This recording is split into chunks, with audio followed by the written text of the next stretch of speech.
আল্লাহ রসুল বলেন, দুইজনে মিলিয়া সন্তান জন্ম দিবা, তিনজন লইও না। আল্লাহর নবীর সাহাবীরা বলেন, হুজুর আমরা তো বিছানায় দুইজনেই তাকি, তিনজন তো দেখি না। বিশ্বনবী বলেন, তৃতীয় জন হইল শয়তান। তোমরা দুইজন যখন মিলিত হও, শয়তান তোমাদের সাথে শরীক হয়ে যায়, তোমরা দেখো না। এই জন্য আল্লাহর নবী বিশ্বনবী দোয়া শিখায় দিলেন, আল্লাহুম্মা জান্নিবনি শাইতানা ওয়া জান্নিবিশ শাইতানা মা রাযাকতানা। এই দোয়া যারা না জানেন, অন্ততপক্ষে আউযু বিল্লাহি মিনাশ শাইতানির রাজিম পড়িয়া লওয়া। দোয়া পড়িয়া তারপরে বিছানায় যাবেন, শয়তানের ধোঁকা থেকে বাঁচতে পারবেন। দোয়া পড়লে শয়তান বিছানায় থাকবে দূরের কথা, গড়েই থাকতে পারবে না। দুইজনে মিলিয়া যখন সন্তান জন্ম দিলেন, সন্তান মার গর্ভে চলে আসলো। মার গর্ভে থাকাকালীন সময়েও কিন্তু সন্তানে মা বাবার কাছে বহুত কিছু পায়। আল্লাহর নবী শিখায়া দিলেন, গর্ভে ধারণ করে, সন্তান গর্ভে ধারণ করে তুমি কিভাবে চলাফেরা করবা। সন্তান গর্ভে ধারণ করে তুমি যদি বেহায়াপনার মতো চলাফেরা করো, এর আসর গিয়া সন্তানের উপরে পড়বে। তুমি যদি বেপরদায় চলো, এই সন্তানের উপরে বেপরদাগির একটা আসর পড়িয়া যাবে। তুমি যদি হারাম খাদ্য খাও, এই সন্তানটা হারাম খাদ্যে গঠিত হবে। খুব সাবধান। সন্তান গর্ভে ধারণ করে তুমি যদি 5 ওয়াক্ত নামাজ পড়ো, নামাজের আসর হবে। পর্দায় যদি থাকো, পর্দার আসর তার উপর পড়বে। কিন্তু আজকালকার আমাদের অভ্যাস হলো, সন্তান যখন গর্ভে আসে বেড রেস্টে থাকতে হবে। রেস্টের তো দরকার, ডাক্তার বলে দিয়েছেন বেশি লাফালাফি করা যাবে না, রেস্টে থাকতে হবে। স্বামী স্ত্রী দুইজন আলোচনা করে, ডাক্তার যেহেতু বলছেন রেস্টে থাকতে হবে, সময় কেমনে ভার করা, দাও একটা টেলিভিশন কিনে কিরণমালা দিককে সময় কাটায়। সাবধান, এই কাজ কিন্তু করা যাবে না। তোমার উপরে দায়িত্ব আছে, তোমার সন্তানের উপরে যেন এই আসরগুলো না পড়ে। তাফসীরের কিতাবের মধ্যে উল্লেখ করে দেওয়া হয়েছে, সন্তান গর্ভে ধারণ করে যদি সূরা ইউসুফ বেশি বেশি করে তিলাওয়াত করেন, কোরআন বেশি বেশি করে মহিলায় তিলাওয়াত করেন, কোরআনের আসর গিয়ে সন্তানের উপরে পড়বে। সূরা ইউসুফ যদি বেশি বেশি তিলাওয়াত করতে পারে, আল্লাহ পাক রব্বুল আলামিন এই সন্তানটাকে জেহেনওয়ালা সন্তান বানাবেন। সন্তানটাকে বরকতওয়ালা সন্তান, সুন্দর সুশ্রী এবং ন্যায় বিচারক হিসেবে তারা বানাবেন। আল্লাহ রব্বুল আলামিন নেককার সন্তান দান করবেন যদি কোরআন তেলাওয়াত বেশি বেশি করা হয়। যেই দিন সন্তান জন্মগ্রহণ করবে, আল্লাহর নবী বিশ্বনবী শিখায়া দিলেন, যেই দিন সন্তান জন্মগ্রহণ করবে, জন্মগ্রহণের দিন থেকে নিয়ে 7 দিনের ভিতরে 4টা কাজ করতে হবে। কয়টা? যেই মা বাবা এই 4টা কাজ করবে, সন্তান বড় হইয়া মা বাবার পাওনা আদায় করবে। যেই মা বাবা সন্তানের এই পাওনাগুলো আদায় করবে না, সন্তানও বড় হইয়া মা বাবার পাওনা আদায় করবে না। 1 নাম্বার, ছেলে হোক আর মেয়ে হোক, বাড়িতে হোক আর হাসপাতালে হোক, যেখানে জন্মগ্রহণ করুক না কেন, ডান কানে আজান, বাম কানে ইকামতের শব্দগুলো বলে দেওয়া। ডান কানে আজান, বাম কানে ইকামতের শব্দগুলো বলে দেওয়া। বাড়িতে হইলেও দিতে হবে, হাসপাতালে হইলেও, ছেলে হোক আর মেয়ে হোক, এই আজান কিন্তু দিয়ে দিতে হবে। আমাদের সমাজে শুধু ছেলে হইলে দেয় আর মেয়ে হইলে দেয়ই না। মেয়ে সন্তান জন্ম নেওয়ার সাথে সাথে একদল ফেরেশতা আল্লাহ পাক পাঠায়া দেন। ওই ফেরেশতারা এসে ঘোষণা দিতে থাকেন, রে দুনিয়াবাসী, এই একজন দুর্বলের ঘরে আর একজন দুর্বলের জন্ম হয়ে গেল, এক মহিলার ঘরে আর এক মেয়ের জন্ম হলো। এদের দেখাশোনা যারা করবে, আল্লাহর পক্ষ থেকে এদের উপরে রহমত নাজিল হবে। 1 নাম্বার কাজ, ছেলে হোক আর মেয়ে হোক, ডান কানে আজান, বাম কানে ইকামত দেওয়া। মনে থাকবো নি, শুধু মেয়ে হইলে না, শুধু ছেলে হইলে না, মেয়ে হইলেও, বাড়িতে হইলেও না, হাসপাতাল হইলেও, আজান ইকামতের শব্দগুলো কানে কানে শোনায়া দিলে। আল্লামা আশরাফ আলী থানভী রহমাতুল্লাহি আলাইহি লিখেন, হে দুনিয়াবাসী, আজান কেন দেওয়া হয় তোমরা জানো নি? এই আজানটার তো কোনো নামাজ নাই, আর জানাজার নামাজের কোনো আজান নাই। এই আজানের কোনো নামাজ নাই, জানাজার নামাজের কোনো আজান নাই। এই আজানটা দিয়া বুঝায় দেওয়া হলো মুসলমান, আজান আর নামাজের মাঝখানের সময় আর কতটুকুন বাকি? মাগরিবের আজান হয়ে গেল, নামাজ হইতে আর কতক্ষণ? আজান হয়ে গেছে, জানাজার জন্য মুসল্লিরা অপেক্ষায় থাকবে। তুমি কিন্তু এভাবে চিন্তা ভাবনা করে জীবন কাটাইবা, আল্লাহকে বড় মনে করিয়া জীবন যাপন করবা। আজানের মধ্যে রসুলের নামও আছে না নাই? রসুলের তরিকায় জীবন যাপন করবা, এটাই তার মেসেজ দেওয়া হয়। আমরা তো অনেক সময় চিন্তা করি, ছোট মানুষ আজানের মর্ম কি বুঝবো? ছোট মানুষ আজানের মর্ম কি বুঝবো? খুব ভালো করে বুঝেন, এই রুহুগুলো কিন্তু একসাথে। এই আজানের মর্ম অবশ্যই রুহু বুঝবে, কোনো অসুবিধার কারণ নাই। আল্লাহ পাক রব্বুল আলামিন এই আজানের বরকতের কারণে আল্লাহ তার শয়তানের দোকাত থেকে বাঁচায় রাখবেন, এটা 1 নাম্বার।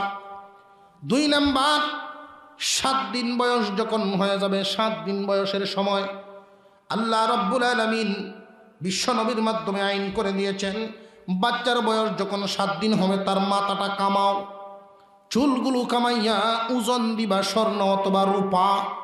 তোমার সম্পদ অনুযায়ী তুমি যদি গরিব থাকো, এই চুল বরাবর চুল সম পরিমাণ রূপা আল্লাহ রাস্তায় সদকা করে দাও। 100 থেকে 120 টাকা হবে মাত্র, কিন্তু এই সদকাটা তুমি দিতে পারলে তোমার উপরে, বাচ্চার উপরে, এই পরিবার উপরে কোনো মুসিবত আসতে থাকলে এই মুসিবতের সামনে সদকাটা বিরাট বড় একটা দিয়াল হইয়া যাইব, বাঁচতে পারবা।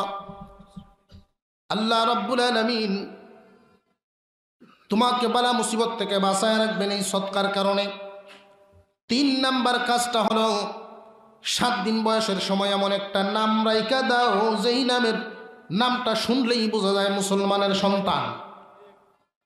তুমি যদি একটা সুন্দর নাম তার রাইখা দাও, এই নামটা যখন বন্ধু মহলে শুনবে, এই নামটা যখন আত্মীয় স্বজনের সামনে প্রকাশ হবে, তখন নামের প্রশংসা হইলে তার বড় ভালো লাগবে।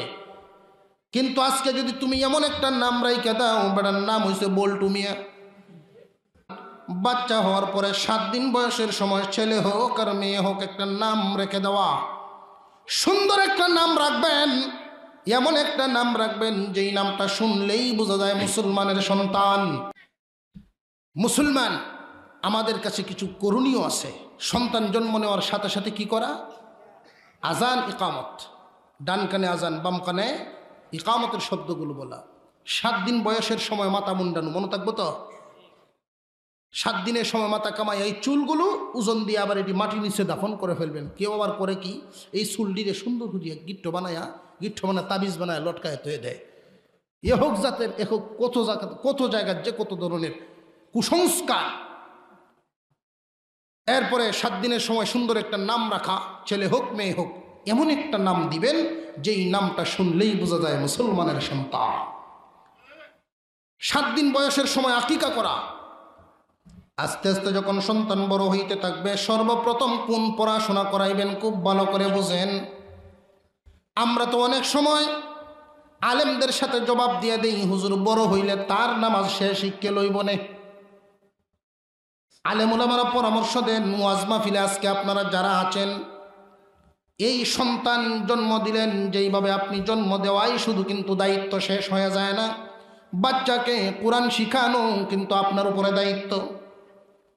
আপনার সন্তানকে আপনি কোরআন শিক্ষায় শিক্ষিত করবেন, এরপরে আপনি ডাক্তার বানান, ইঞ্জিনিয়ার বানান, কোনো অসুবিধা নেই।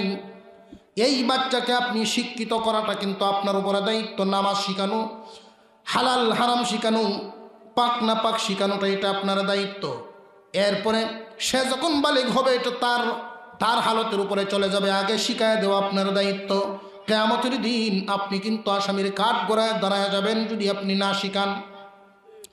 একটা বাচ্চাকে আপনি সূরা কেরাতগুলো শিখানোর জন্য মক্তবে পাঠাইবেন, কমপক্ষে 3 বছর নুরানিতে পড়াইয়া, এরপরে আপনি স্কুল কলেজ ভার্সিটিতে নিয়ে যান, কোনো অসুবিধা নেই।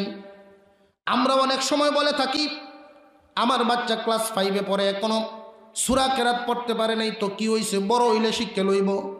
এটাই তো অনেকেই বলে। তোমার বাচ্চায় যে বড় হইলে শিখবো, তুমি কেমন পারো? বড় হইলে মানুষ কিন্তু আর শিখতে পারে না। দেখবেন কত ইমাম সাহেব মুসল্লিদেরকে এক সপ্তাহ পর্যন্ত একটা সূরা জফায়, কুল হু আল্লাহ সূরাটাই জফাইল এক সপ্তাহ। ইমাম সাহেব কত সুন্দর করে জফাইল, এক সপ্তাহ জফাইল, 2 সপ্তাহ জফাইল, 1 মাস যদি জফায় এরপরও ঠিক হয় না। ইমাম সাহেব যদি ঘোষণা দেন আগামীকাল ফজরের সময় আমি শুনবো কে কি পরিমাণ শিখছেন, পরের দিন ফজরের রক্ত মুসল্লি না ইমাম সাহেব একলা নামাজ পড়ে। তা বুঝে আসতেছে? যা শিখাইবার ছোটবেলায় শিখাইলেন, ছেলেকে তুমি ডিগ্রি পাশ করাইলা, এমএ পাশ করাইলা, নামাজ শিখাইলে না, তারে কিন্তু মূর্খই রাইকা দিলা, কিছুই শিখাও নাই। যেই সন্তান কুরআনুল কারীম তিলাওয়াত করতে পারবে, এই সন্তান মা বাবার জন্য দোয়া করতে পারবে। আর সন্তানকে তুমি সামান্য কিছু শিখাও নাই, যার ভিতরে কোরআনের অংশ নাই, এই মানুষটা কিন্তু তার ভিতরটা হয়ে যায় উজার ঘরের মতো। আল্লাহর নবী বলেন, ইন্নাল্লাযী লাইসা ফী জাওফিহি শাইউম মিনাল কুরআন কাল বাইতিল খরিব, যার ভিতরে কোরআনের অংশ নাই তার ভিতরটা উজার ঘরের মতো। ঘর আছে ঠিকই কিন্তু মানুষ থাকে না। যেই ঘরটার মধ্যে ঠিকমতো বাতি জ্বালানো হয় না, ঘর আছে ঠিকই কিন্তু মানুষ থাকে না। এই ঘরের অবস্থা কি ভালো না মন্দ? পোকামাকড় থাকবে, সাপ বিচ্ছু থাকবে, দরজা খুললে ভিতরে ঢুকতে ভয় লাগবে। সন্তানাদিকে তুমি এমনভাবেই মানুষ করো, সন্তানের হক আদায় করো। সন্তান বড় হইলে সর্বপ্রথম তারা আরবি শিক্ষায় শিক্ষিত করে, এরপরে অন্য লাইনে নিবা। সন্তানকে তুমি আদব কায়দা শিক্ষা দাও, এইভাবে তুমি তোমার পাওনাগুলো আদায় করে ফেলো। সন্তান বড় হইয়া তোমার পাওনা আদায় করবে। বান্দারে, এরপরে আল্লাহর এই আইন, আল্লাহ যে বলেছেন ওয়াবিল ওয়ালিদাইনি ইহসানা, তোমরা তোমাদের মা বাবার সাথে উত্তম আচরণ করো। যাদের মা বাবা আছে তারা যদি মা বাবার সাথে সুন্দর আচরণ করতে পারেন, আল্লাহ পাক পুরস্কার দিবেন। কয়টা বলছিলাম মনে আসেনি? আরো জোরে কন। 1 নাম্বার কামাই রুজিতে বরকত। কামাই রুজিতে বরকত কেমনে এটা তো মনে আছে। 2 নাম্বার, সন্তানগুলোকে আল্লাহ নিজ দায়িত্বে মানুষের মতো মানুষ বানায়া দিবেন। আপনি বলতে পারেন হুজুর আমি গরিব মানুষ, আর কেমনে মানুষ বানানি? ভাই, মানুষ হওয়া কিন্তু এক জিনিস, শিক্ষিত হওয়া আর এক জিনিস। অনেক মানুষ শিক্ষিত হয়েছে কিন্তু মানুষ হতে পারে না। শিক্ষিত হয়ে অমানুষের কাজ করে ভুরি ভুরি আছে। শিক্ষিত কিন্তু মূর্খ মানুষের চাইতে আরো অধম। অনেক শিক্ষিত মানুষ আজকে ঢাকার মতো জায়গায় হাইফাই গুলশান বনানীতে থাকে, বড় চাকরি করে, মুঠা বেতন পায়, কিন্তু তার মা বাবার খেদমত করে না, বৃদ্ধাশ্রমে দিয়া দেয়। বৃদ্ধাশ্রম থেকে ফোন আসে, স্যার আপনার আম্মা অসুস্থ, দম যায় যায় অবস্থা, শেষ মুহূর্তে আপনাকে একটু দেখতে চাই, আপনি কি পারেন একটু আসার জন্য? স্যারে ফোনের জবাব দেন না, আমার ব্যস্ততা বিরাট বড়, ব্যস্ততা আছে, আমার সাংঘাতিক মাপের এক মিটিং আছে, আমি আসতে পারবো না। শেষ কথাটাও পর্যন্ত তোমার সাথে বলার সময় তার নাই। মা মারা গেল, খবর আসলো স্যার আপনার আম্মা দুনিয়া থেকে বিদায় হয়ে গেল। গর্ভধারিণী মা, যিনি তাকে 10 মাস পর্যন্ত পেটে ধারণ করলো, কষ্ট করলো, 2 বছর পর্যন্ত পেশাব পায়খানা বিছানার থেকে পরিষ্কার করলো, 5 বছর পর্যন্ত তার পিছনে কত সেবা দিল। এই মা ইন্তেকাল করেছেন, শেষ কথাটা পর্যন্ত বলতে পারে নাই। বৃদ্ধাশ্রম থেকে ফোন করা হয়েছে, এটা পত্রিকায় এসেছিল, স্যার আপনি আসবেন, শেষ কাফন দাফনের কাজটা তো করতে হবে। এই ছেলেটায় জবাব দিয়েছিল, টাকা বিল যেটা হবে আমার কাছে বলবেন, আমি পাঠায় দিব, কাজটা আপনারাই করে নেন। গ্রাম এলাকার গরিব মানুষ নিজের নামটা পর্যন্ত লিখতে পারে না, কিন্তু মা বাবার চেহারাটা মলিন দেখলে সহ্য করতে পারে না, এমন মানুষ আছে না নাই? কি বলবেন, ওই শিক্ষিত মানুষটা মানুষ না সত্যিকারের মূর্খটাই মানুষ? মানুষ হওয়া এক জিনিস, শিক্ষিত হওয়া কিন্তু আরেক জিনিস। আল্লাহ পাক রব্বুল আলামিন মা বাবার খেদমত করলে যেই বদলা তোমারে দিবেন, এই বদলাগুলোর মধ্যে 2 নাম্বার বদলা হলো তোমার সন্তানগুলোকে মানুষের মতো মানুষ বানায়া দিবেন। 3 নাম্বার, তোমার ঘরটাকে ফার্মেসি বানাতে হবে না, তোমার ঘরটাকে আল্লাহ পাক রব্বুল আলামিন রোগ মুক্ত রাখবেন। এই ঘরটার মধ্যে যারা বসবাস করবে, মা বাবার দোয়া যদি সাথে থাকে, আল্লাহ রব্বুল আলামিন তোমার ঘরটারে রোগ মুক্ত রাখবেন। এখন আমাদের প্রশ্ন হলো, হুজুর নিয়ত করে ফেলে কি মা বাবার খেদমত করব, কিন্তু মা বাবার খেদমতটা কিভাবে করব, মা বাবার খেদমতটা করব কিভাবে, এটা একটু বোঝা দরকার। আল্লাহ পাক রব্বুল আলামিন আদেশ দিয়ে দিলেন, ওয়াবিল ওয়ালিদাইনি ইহসানা, তোমরা তোমাদের মা বাবার খেদমত করো, মা বাবার সাথে উত্তম আচরণ করো। মুফাসসিরিনে কেরাম প্রশ্ন করেছেন, উত্তম আচরণ করব কেমনে?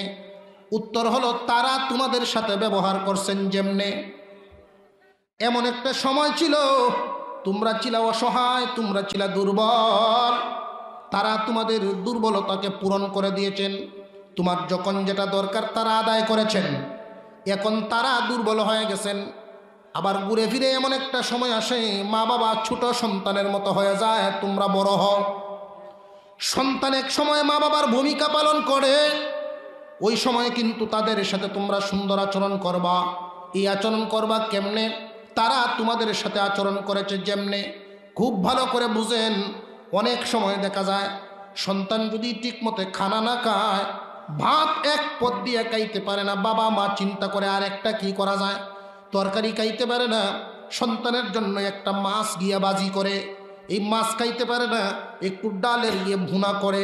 এটাও খাইতে পারে না, বাজার থেকে আলাদা দুধের ব্যবস্থা করে। সকালবেলা একটা ডিম সিদ্ধ করে খাওয়ায়, আমার সন্তান যেন মানুষের মতো, মানুষের একটু স্বাস্থ্য ভালো হয়। তোমার আব্বা আম্মা যখন বার্ধক্যে পৌঁছে যাবেন, আল্লাহ বলেন, ইম্মা ইয়াবলুগান্না ইনদাকাল কিবারা আহাদুহুমা, রে দুনিয়াবাসী, রে বান্দারা, আমি আল্লাহর পাওনা আদায় করার পরেই তোমরা তোমাদের মা বাবার পাওনা আদায় করবা। মা বাবার পাওনাটা কি জানোনি? তোমাদের পিছনেই মাতা পিতায় অনেক কিছু করেছেন। একজন সন্তান নিয়ে মা ঘুমায়া যান, গভীর রাতে তুমি যখন কেঁদে ওঠো, তোমার মা তোমার কান্না থামাইবার জন্য কত পেরেশান হয়ে যান। বুকের দুধ দিয়ে চেষ্টা করেন, কান্না থামে না। তোমারে কাঁধে ফেলাইয়া নিয়ে ঘন্টাকে ঘন্টা হাঁটিয়ে হাঁটিয়ে আরামের ঘুম বাদ দিয়ে তোমারে ঘুম পাড়ায়। তুমি কিন্তু সেই মানুষ, আজকে তুমি বড় হয়েছে, সংসার হয়েছে, বিবি হয়েছে, বাচ্চা হয়েছে, কিন্তু এমন একটা সময় ছিল তুমি কিন্তু তোমার মার কুলের অসহায় একটা বাচ্চা ছিলা। এই বাচ্চাকে কি পরিমাণ মেহনত তোমার করা লাগছে তোমার পিছনে, এটা তো তোমার জানা নাই। এই খবর একমাত্র জানেন তো আল্লাহ। এই জন্য আল্লাহ কোরআনে আইন করে দিয়েছেন, মা বাবা কি পরিমাণ কষ্ট করেন তুমি হিসাব মিলাইতে পারবা না, আমি আইন করে দিলাম। একজন মানুষ তখনই বুঝতে পারে যখন সে নিজে একজন বাবা হয়, নিজে যখন মা হয়, তখন বুঝতে পারে তার জন্য তার মা বাবা কি পরিমাণ কষ্ট করেছেন। একজন যুবক মানুষ মা বাবার সাথে কথা বলে না, 2-3 বছর হয়ে গেল, 2-3 বছর পর্যন্ত মা বাবার দিকে ফিরে পর্যন্ত চায় না। আল্লাহ রব্বুল আলামিন এই যুবককে একটা ছেলে সন্তান দান করেছেন। ঘরের মধ্যে শুয়ে আছেন, একটু পরে পরে বাচ্চাটায় পেশাব করে দেয়, একটা কাপড় পাল্টায়, আবার পেশাব করে দেয়, আবার আর একটা কাপড় পাল্টায়। এই দৃশ্যটা দেখতেছে যুবক। সারাটা রাত চলে গেল, রিজার্ভ কাপড়গুলো সব শেষ হয়ে গেল। আবার যখন শেষ রাতে কনকনে শীতের মধ্যে যখন আবার পেশাব করে দিয়েছে বাচ্চাটা, যুবক তাকায় দেখেন আমার বাচ্চা আবার পেশাব করে দিয়েছে। দেখি আমার বিবি কি আমার বাচ্চাটারা বিছানায় রাইকা দেয় কিনা।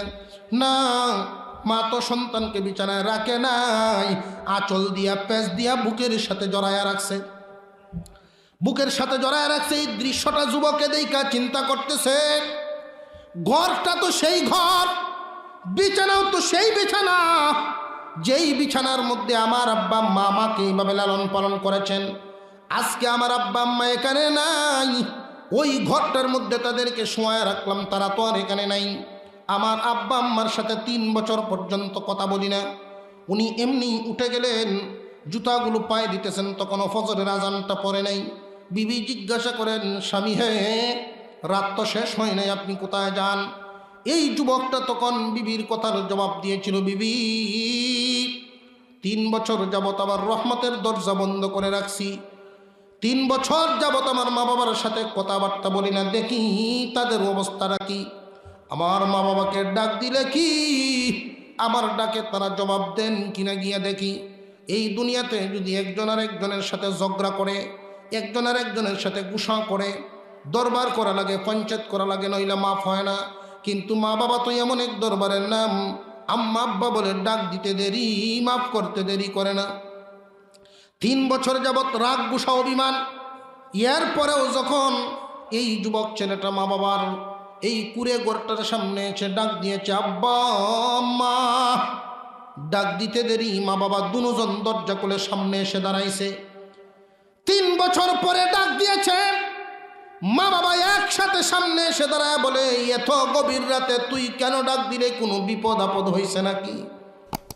3 বছর পর্যন্ত যে কথা বলে না, কোনো অভিযোগ নাই, সরাসরি জিজ্ঞাসা করে তোর কোনো বিপদ নাকি, তোর সন্তানের কোনো কিছু হয়েছে?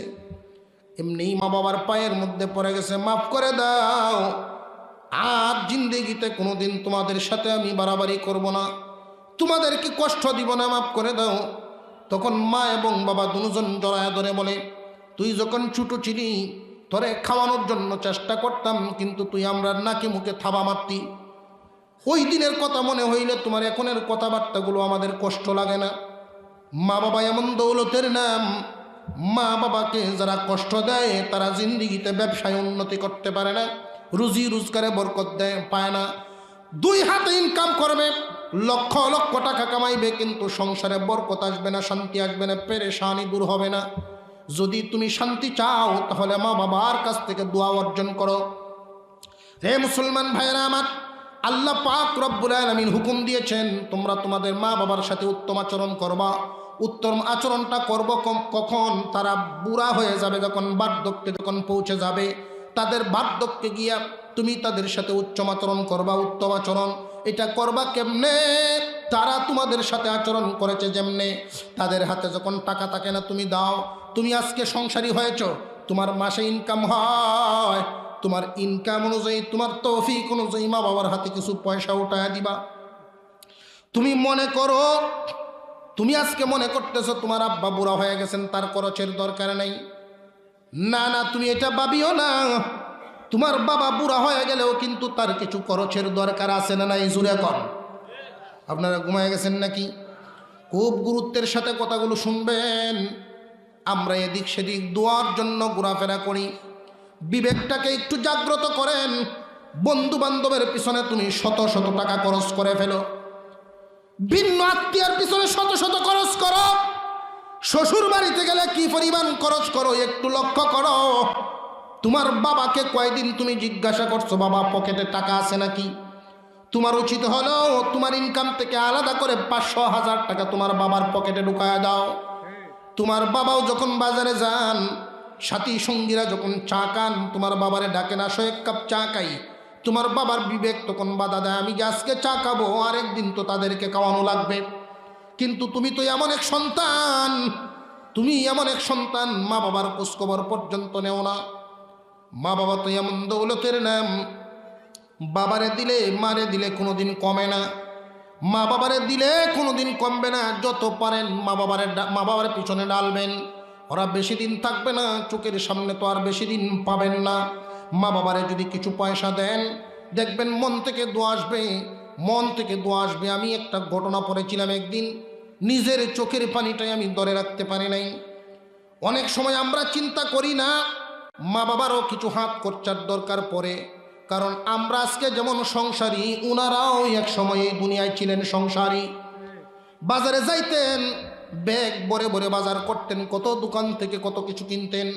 আজকে আমার বাবা বুড়া হয়ে গেছেন, বাজারে যান, দোকানগুলো দেখেন, কত কিছু দেখেন, কিন্তু কিনতে পারেন না। কেন পারেন না? ওনার পকেটে তো পয়সা নাই, ইচ্ছা মতো খরচ করতে পারেন না। রে সন্তান, তোমার উচিত হলো কিছু টাকা পয়সা তার হাতে দিয়া দাও। দেখবা তুমি যদি 500 দাও, 1 মাসের মধ্যে যদি 500 দাও, 200 খরচ করবে নিজে, আর 300 তোমার বাচ্চাদের পিছনে খরচ করবে। মা বাবায় কোনোদিন এই টাকা বেলাই না খরচ করবে না, মা বাবা কোনোদিন অন্যায় পথে টাকা খরচ করবে না। তোমার এই টাকাটা কাজে লাগলো, মা বাবাকে যত দিতে পারলা ততই ভালো, যত দিতে পারলা ততই ভালো। মুসলমান ভাইয়েরা আমার, যুবক মানুষ, এই যুবক মানুষটা খানা খাইতেছে, বাবার কয়েকটা টাকার ঋণ হয়ে গেছে, একটা দোকান বাকি হয়ে গেল। এই দোকানের বাকিটা কেমনে পরিশোধ করবে? উনি পেরেশান। কয়েকটা ছেলে আছে, কার কাছে বলবে, কার কাছ থেকে নিয়ে? এইভাবে টেনশন করতেছেন আমি কোন ছেলের কাছ থেকে টাকাটা নিতে পারি। হঠাৎ করে চিন্তা করলেন আমার ছেলেদের মধ্যে মেজাজ ভালো একটা ছেলে আছে, ছেলেদের মধ্যে সব ছেলেদের মেজাজ কি সমান হয় নাকি? উনি চিন্তা করলেন আমার অমুক ছেলেটার কাছে আমি এই কথাটা বলবো। গেইটের মধ্যে দাঁড়ায় আছেন, ঘরের মানুষদের সামনে উনি বলতে চান না, কারণ বাবা কোনো দিন সন্তানের কাছে টাকা চাইতে চায় না। কারণ যারে সারা জীবন দিলাম তার কাছ থেকে আমি কেমনে চাই, লজ্জা লাগে মা বাবার। তুমি সন্তান হিসাবে মা বাবার খোঁজখবর নিবা, মা বাবাকে ইচ্ছা করে দিবা। তোমার বাবা কিন্তু তোমারে আদর কম করে নাই। দোকানে একটা ভালো জিনিস দেখলে তার শখ হয়ে যেত তোমারে দেওয়ার জন্য। আজকে তুমি কেন দিবা না? তোমার মা বাবার খোঁজখবর কেন রাখবা না? এই মুরব্বী মানুষ বাড়ির সামনে দাঁড়ায় আছেন। আমার ছেলে যখন অফিসে যায় তার সাথে আমি একটু কথা বলবো। বাবা সন্তান কাজকর্ম সেরে যখন বাবার সামনে দিয়া যাচ্ছে, যখন গেটের সামনে গেল, গিয়ে দেখেন বাবা দাঁড়ায় আছেন। ভদ্র ছেলে, ভালো মনের মানুষ। অনেক সময় বিবেক মানুষের ঘুমায়া যায়, খোঁজখবর থাকে না। যেই মাত্র বাবাকে এখানে দাঁড়ানো দেখছে, ছেলেটা দাঁড়ায় জিজ্ঞাসা করেন বাবা, মনে হয় কিছু বলবেন মনে হয়। জি বলবো, তোমার সাথে একটু কথা ছিল, কিছু টাকা হবে তোমার কাছে, আমার বড় দরকার ছিল। দোকান বাকি হয়ে গেছে, চা খাই, বন্ধু বান্ধব নিয়ে মাঝে মাঝে নাস্তা করি, দোকান বাকি হয়ে গেছে, থাকলে কিছু টাকা দাও। ছেলেটার মনে এমন একটা ধাক্কা লাগছে বাবার এই কথাটা, যে আমি তো একদিন এই গেটের মধ্যে দাঁড়ায় থাকতাম, আমার বাবা অনেক টাকা ইনকাম করতেন, আজকে বাবা বুঝি অবসর হয়ে গেছেন, তার কাছে টাকা নাই। এই গেটের মধ্যে আমি দাঁড়ায় থাকতাম, স্কুলে যাব, কলেজে যাব, আব্বা 100-200 টাকা দিতেন, তারপরে আমি যাইতাম। আর আজকে আমার বাবা এখানে দাঁড়ায় আছেন, আমার দেওয়া লাগে আমার আব্বাকে। আমি তো কোনোদিন ভাবি নাই বাবারও টাকার প্রয়োজন। এমনি কান্দে বাবারে জড়ায় ধরে বলে, বাবা গো, বেতন পাইব তোমার হাতে দেব, ইচ্ছা মতো নিবা, আর কোনোদিন অভাব হবে না। খুব সাবধান, মা বাবার হক আদায় করবেন, আল্লাহ পাক আপনাকে বদলা দিয়ে দিবেন। অনেক সময় আমরা একটু কঠোর হওয়া লাগে। বেশিরভাগ ক্ষেত্রে দেখা যায়, 80% ক্ষেত্রে দেখা যায় ছেলের চাইতে ছেলের বৌমার দ্বারায় মা বাবা বেশি কষ্ট পায়, ছেলের বৌমার দ্বারায় বেশি আক্রান্ত হয়। এটার কারণ আমরা নিজেরাই একটু শক্ত ভূমিকা রাখতে পারি না। বিবির সামনে দাঁড়াইলে মনে হয় আজরাইলের সামনে দাঁড়াইছে, ঠিক না? ঠিক, বিবির সামনে দাঁড়াইলে মনে হয় আজরাইলের সামনে দাঁড়াইছে। খুব সাবধান। বিবির কারণে যদি মাতা পিতাকে তুমি আঘাত দাও, কিয়ামতের দিন তুমি অত্যন্ত বিপদে পড়ে যাইবা। আর দুনিয়াও হারাইলা, দুনিয়ার বরকত নষ্ট হবে, রহমত নষ্ট হবে, সন্তানাদি অমানুষ হবে। আজকে তুমি মা বাবার সাথে যেমন আচরণ করবা, তোমার সন্তানাদি তোমার সাথে এর চাইতে কঠিন আচরণ করবে। 2 হাতে ইনকাম করো, বরকত পাইবা না। বাবা খুব কষ্ট করে একটা ছেলেকে মানুষ করছে। ছেলের মা ছিল না, আত্মীয় স্বজন অনেকেই তারে বুঝাইছে একটা বিয়ে করো। ছেলেটা বিয়ে করে না, যে আমার একটা ছেলে আছে, আমি কেন আর বিয়ে করব। এই ছেলেকে উনি কুলে পিঠে করে মার আদর বাবার আদর দিয়ে মানুষ করছে। চাকরি বাকরি দিছে, চাকরিও করে ব্যবসাও করে। দুপুর টাইমে উনি চাকরির কাজ করেন, বিকালবেলায় আবার ব্যবসা করেন। বাবার অনেক বড় ব্যবসা বাণিজ্য ছিল, বাবার সহায় সম্পদ সব কিছুই তো ছেলেরই দিছে। যেই মাত্র এই ছেলেটা খানা খাইতে গেছে টেবিলে, এমনিই বৌমায় দইয়ের পুটলা সামনে আনছে। তো ছেলে জিজ্ঞাসা করছে, দই কোত্থেকে? যে আমার চাচা আসছিলেন বেড়াইতে, উনি দই আনছিলেন। ভালো কথা।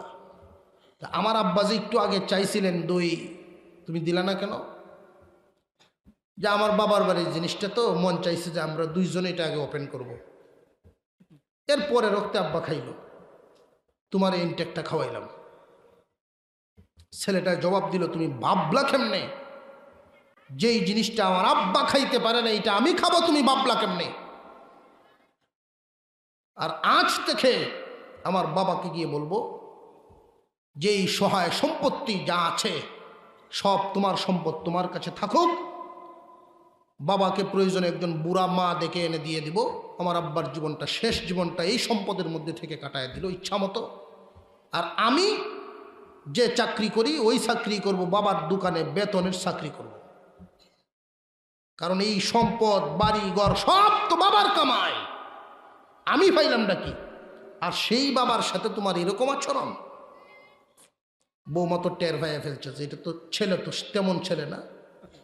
আর যদি বউয়ের কথায় যদি কইতো, হারে তুমি আমার এত ভালোবাসো, বাবার না দে আমারে দিতাছো আগে, তে তো বউ আরেকটু লাভ দিয়ে উঠলো আগায় আছে। আরেকদিন শ্বশুরের উপরে জুলুম করলেও কিছু বলবে না। ছেলে যখন কঠিন হয়ে গেল, বৌমা আস্তে আস্তে বাবার রুমে ঢুকছে, ঢুকে গিয়ে বাবার পায়ে ধরে হাতে ধরে আমার মাফ করে দেন। কি হইছে? বাবা তো কিচ্ছু জানে না, বাবা তো কোনো কিচ্ছু জানে না। যখন খুলে বলছে যে এই হালত, বাবাই বলতেছেন ঠিক আছে জীবনে আর এমন করো না, আমরা না খাইলেও খুশি, আচরণটাই সবচেয়ে আমরা ভালো মনে করি, এটা আচরণটা তোমার কেমন এটাই লক্ষ্য করি বেশি। এই মা বাপ এমন এক জিনিস, মাথা পিতা এমন এক দৌলত। কোনো দিকে বিদায় হয়ে দেখবেন, কোনো জায়গায় কেউ যদি যায় দেখবেন পিছনে তাকায় থাকার মতো এই দুইজন মানুষ, মা অথবা বাবা। কোনো দিকে যদি কেউ বিদায় হয়, যতক্ষণ দেখা যায় এতক্ষণই তাকায়া থাকে। মা বাবার দয়ার সাথে দুনিয়ার কারোর দয়ার কোনো মিল নাই। আল্লাহর পরেই যার দয়া মায়, এই জন্যই তো আল্লাহ পাক রব্বুল আলামিন আইন করে দিয়েছেন মা বাবার সাথে কেমন আচরণ করবা। মাতা পিতাকে তুমি মোটা মোটা মাছ খাওয়াইবা, আল্লাহ এই কথা বলেন নাই। মা বাবাকে তুমি দামি দামি কাপড় কিনে দিতে হবে, এই কথাও আল্লাহ বলেন নাই।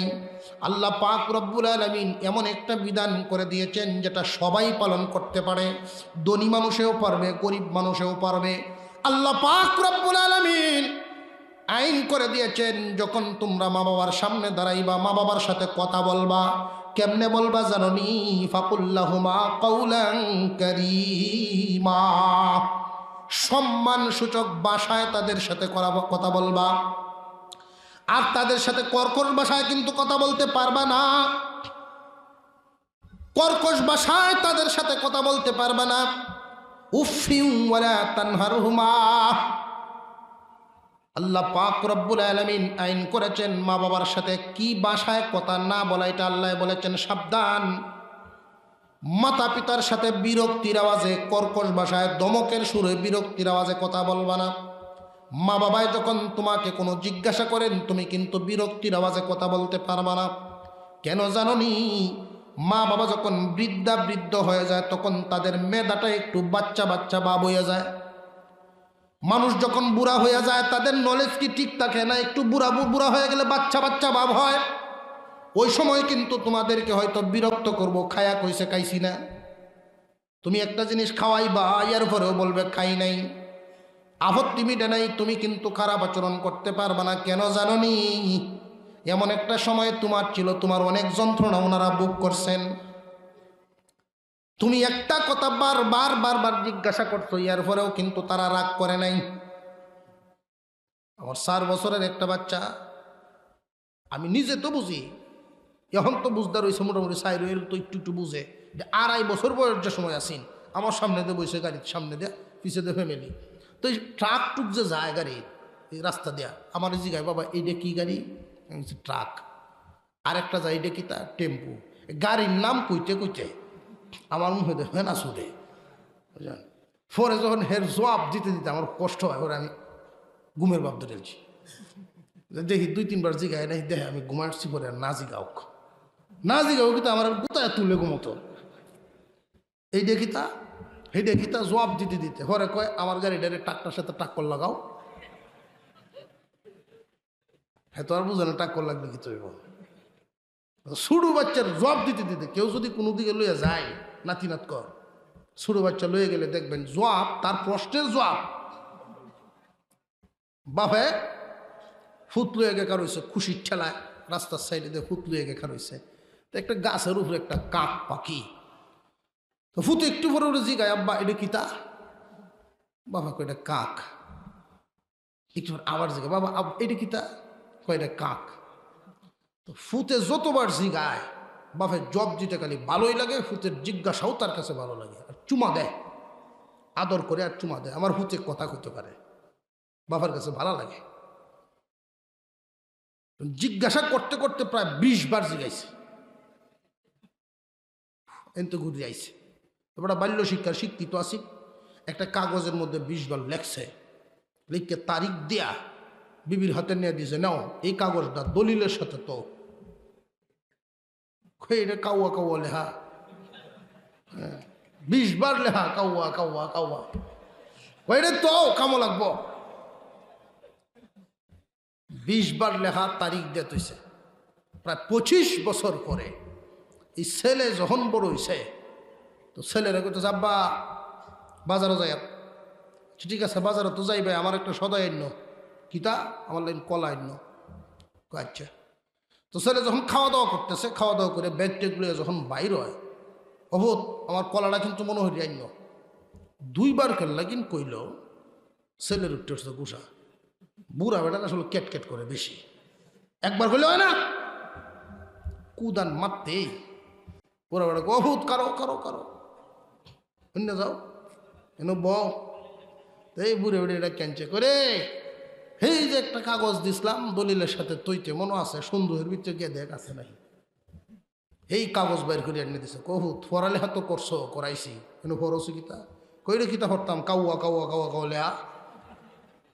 কয়বার লেহা? 20 বার।